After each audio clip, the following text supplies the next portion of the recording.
be going there, and we expect to see each other in the near future. We'll be announcing it.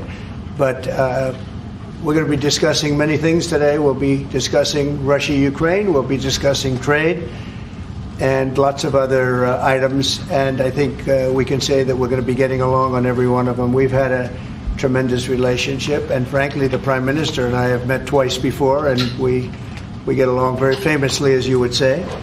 And I look forward to it very much. We look forward to the day and the meeting. We'll be having a luncheon after this, and then another work session. And I believe we're going to have a press conference at the end. So I look forward to it. And Mr. Prime Minister, thank you very much. Thank you. Thank you, Mr. President. Can I say thank you for your hospitality, for your leadership. We have met a number of times, we've talked a number of times, and we have had a very constructive conversation. I'm sure we will today. And of course, our countries have been bound together for a very long time now.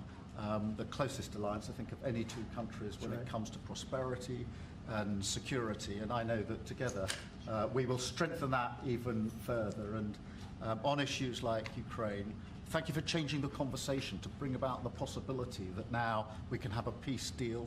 And we want to work with you to make sure that peace deal is enduring, that it lasts, that it's a deal that goes down as a historic deal, that nobody breaches, and we'll work with you to make sure that that absolutely happens. And it is my pleasure to bring from His Majesty the King a letter. He sends his best wishes and his regards, of course, but he also asked me to bear this letter and bring it to you. So can I present the letter from the King to you? Thank you very much. Am I supposed to read it right now? Yeah, please do. I will do that. I'm going to tell him what your reaction is, so I need to know. I need to know. He is a great gentleman.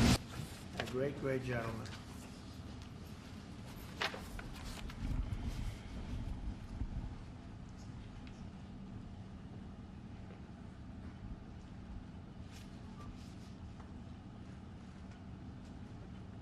Oh, that's well. Well, that is really nice. I must make sure his signature's on that.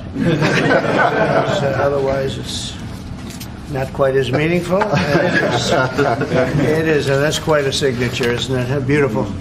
He's a beautiful man, a wonderful man, and we appreciate it. I've known him, gotten to know him very well, actually. Yeah. First term and now second term. Perhaps you'd like to say what that very important paragraph. Yes, so this is a letter from His Majesty the King. It's an invitation for a second state visit. This is really special. This has never happened before. This is unprecedented. And I think that just symbolises the strength of the relationship between us. So this is a very special letter. I think the last state visit was a tremendous success. It was. His Majesty the King wants to make this even better than that. So this is truly historic, an unprecedented second state visit. He wants to talk that through with you. And that says at Windsor. That's yes. Really something. Yes. What I haven't got yet is your answer. I do need to. The answer is yes. On behalf of our wonderful First Lady, Melania, and myself, the answer is yes, and we look forward to being there and honoring the King and honoring really your country. Your country is a fantastic country, and it'll be our honor to be there. Thank you very much. Well, thank you very much, Mr. President. I shall happily take that back to His Majesty. It's beautiful. Thank you. Thank you. Thank you. I'm going to keep that one. You'll keep that one. President Trump, Andrew and Tristan Tate landed in Florida today. And if so, I why? know nothing about that. I don't know. You're saying he's on a plane right now? He's back. They already made it. Yeah, I just know nothing about it. We'll check it out. We'll let you know. Look, obviously this involves, there's an English element here, so obviously it's important that justice is done, and human trafficking is obviously, to my mind, a security risk, and so we'll catch up with the story in due course. You're aware? Are you aware? I didn't know anything about it. Yes, we are. We are, and we take good care of our veterans, so we're watching that very carefully, and we hope it's going to be as small a number as possible. But we are having great success in slimming down our government. It's been really very successful, and some took payouts and buyouts, and Others took other things, and some people we're finding out don't even exist. We're finding that we have a lot of people that don't exist, that people thought that did. We will be making a statement on that, but we're taking care of our veterans. We love our veterans. We're going to take good care of them. Okay, please. Well, so President Zelensky is coming to see me on Friday morning, and we're going to be signing really a very important agreement for both sides, because it's really going to get us into that country. We'll be working there. We'll have a lot of people working there. And so in that sense, it's very good. It's a backstop, you could say. I don't think anybody's going to play around if we're there with a lot of workers and having to do with rare earths and other things, which we need for our country. And we appreciate it very much. And I look forward to seeing him. We'll be talking about it. And we'll also be talking about that today with the Prime Minister. Yeah, I mean, as you know, we've already indicated that we'll play our full part in making sure that any deal, if there is one, and I hope there is, and I think this is a historic moment to make sure it's a lasting deal, and we're about to have a discussion about how we can make that work. But I have to say this, as I said yesterday, you're talking about a peacekeeping force. We have to make a deal first. Right now we don't have a deal. We have Russia, we have Ukraine. I think we're very well advanced. I think Russia has been acting very well. We have Representatives Steve Witkoff and Scott and Marco and JD. We're all involved, every one of us, and a lot more. But I think we're very well advanced on a deal, but we have not made a deal yet. So I don't like to talk about peacekeeping until we have a deal. I like to get things done. I don't want to give it the bad luck sign. We don't want to do that. But we've had very good talks with Russia, and we've had very good talks, as you know, with Ukraine. Yes, sir. Well, I think we have just a great relationship. We actually had a good relationship before. We've met a couple of times, and I'm very impressed with him. I'm very impressed with his wife, I must say. She's a beautiful, great woman. And I said, I said you're very lucky. He's very lucky. And no, we've had a very good relationship. No, I don't worry about that. I thought, frankly, what they did was the right thing at the time, and I think that'll probably prove out over the centuries. You have a long time to go, but I think I predicted that was going to happen, and it did happen, and it'll work itself out. I think it's already worked itself out. Yes. Well, we're going to have some discussions about that very soon, and I have a feeling it's going to work out very well. They're talking about a very long-term, powerful lease, a very strong lease, about 140 years, actually. That's a long time, and I think we'll be inclined to go along with your country. Yeah, I think it's sounding. It's a little bit early. We have to be given the details, but it doesn't sound bad. Yeah, please. Did I use the word that you said, that bad word? I think that the EU, I've had problems with the EU because, and we're not talking about, we happen to have a great relationship with you, but we do have problems with the EU because they've tariffed us. They do it in the form of a VAT tax, which is about 20%, and many other taxes. They sue our companies. They sued Apple, got $16 or $17 billion, which was, I think, totally a ridiculous decision. And they're suing Google for a lot of money. They're suing a lot of other companies, and we don't like the way they're treating our people now. We don't like the way they're treating our companies. They sell us cars. We don't sell them cars. They don't take our cars. They don't take much of our agriculture. And we have a deficit with them of about $350 billion. So I wouldn't say it's been such a great relationship personally, but other people did because it's politically correct to say that it's been good, but it hasn't been good. And we're going to change that. And we are going to have reciprocal tariffs. We're not going to have tariffs. We're going to have reciprocal. Whatever they charge us, we're going to charge them, which for many years, foolishly, I would have done that, but then all of a sudden we had COVID and we had other things to think about. So it took me a little while to get that on, but we had, in my first 4 years, we had the greatest economy in the history of, I think, the world, but certainly in the history of our country.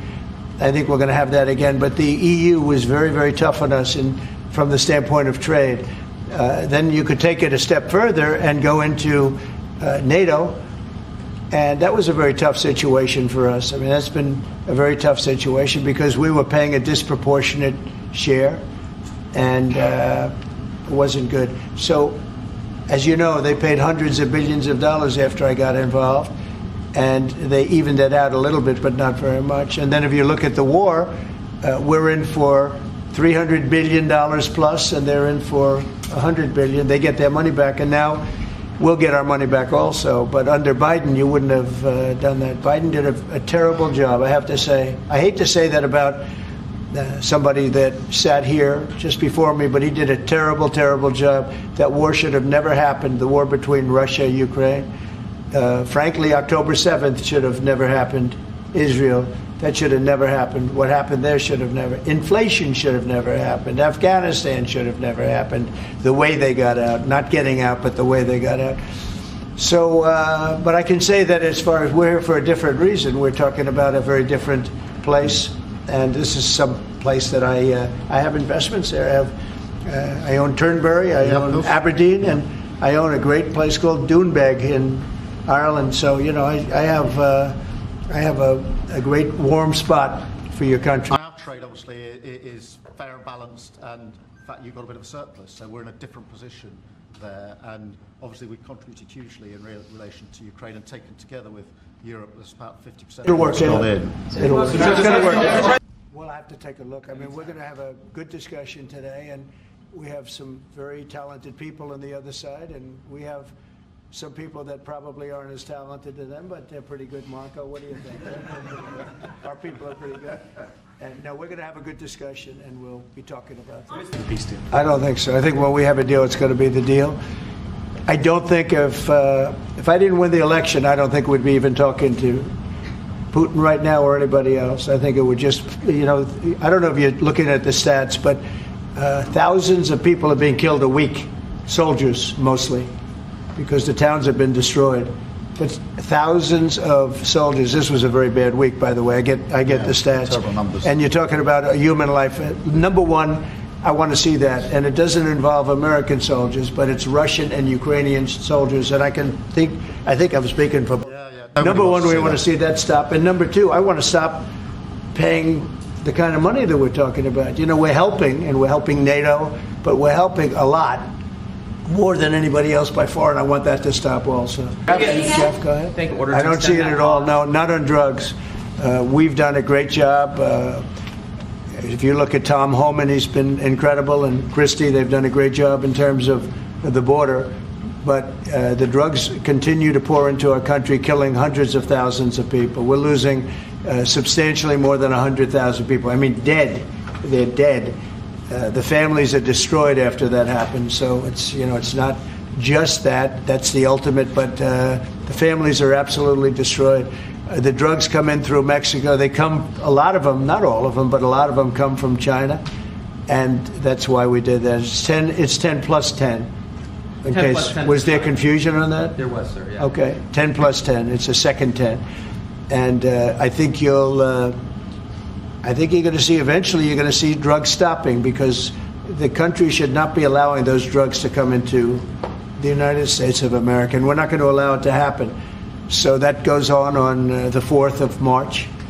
And then on the 2nd of April, we have reciprocal tariffs. That's reciprocal, where we charge countries what they're charging us, and nobody should have a problem with that. We have reciprocal. It's reciprocity. It's something that I think everybody I've spoken to said that's fair, and it is. If somebody charges us 25%, we charge them 25. If somebody charges us 10 or 15 or 30 or 70, we charge them an exact like amount. And it's pretty simple, but it's reciprocal tariffs, because the United States has been taken advantage of by many, many different countries, including our friends, friend and foe. And in many cases, our friends took bigger advantage of. When you talk about the EU, we're talking about the EU. The EU has been really very bad to us in terms of trade. And I'm a different kind of a president. I can't let that happen. Thank you.